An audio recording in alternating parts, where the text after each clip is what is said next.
జై శ్రీరామ్. 2022 నుంచి 2024 జూలై వరకు మొత్తం 11 ప్రెడిక్షన్స్ అనేవి ప్రూవెన్ అయ్యాయి.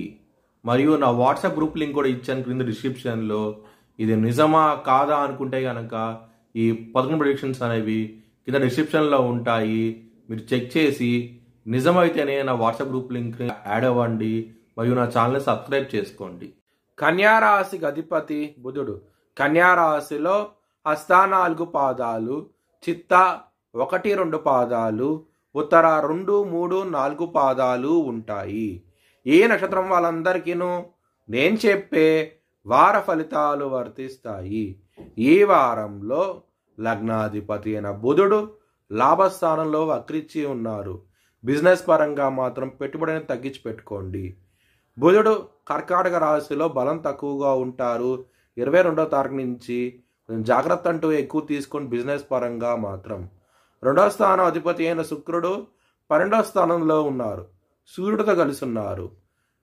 సింహరాశిలో శుక్రుడికి బలం అంటే ఎక్కువగా ఉంటుంది కాబట్టి కుటుంబ వ్యక్తుల నుంచి మీకు లాభాలంటూ ఎక్కువగా ఉంటాయి. ముఖ్యంగా విదేశాల్లో ఉన్న కుటుంబం నుంచి మీకు మంచి డెవలప్మెంట్స్ అంటూ ఉంటాయి. విదేశాల్లో ఉన్న వాళ్ళు మీకు డబ్బు పంపించే అవకాశాలు ఎక్కువగా ఉన్నది. ఈ వారం అనేది చాలా ఆనందంగా ఉంటారు. పంచమ స్థానం అధిపతి అయిన శని 6వ స్థానంలో ఉన్నారు.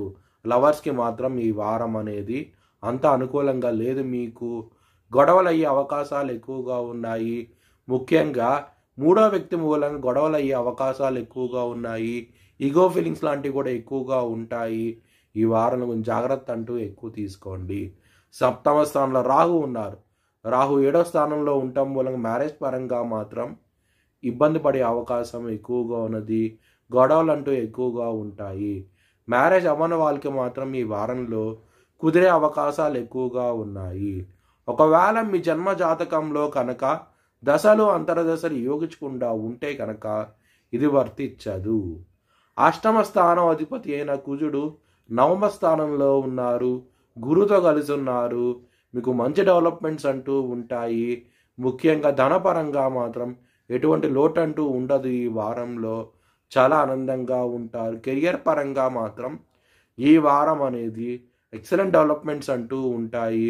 ప్రమోషన్స్ కూడా వచ్చే అవకాశం ఎక్కువగా ఉన్నది. మీ భవిష్యత్ వివరాల కోసమై హెచ్ఎల్ఎన్ జ్యోతిష్యాలయాన్ని సంప్రదించండి.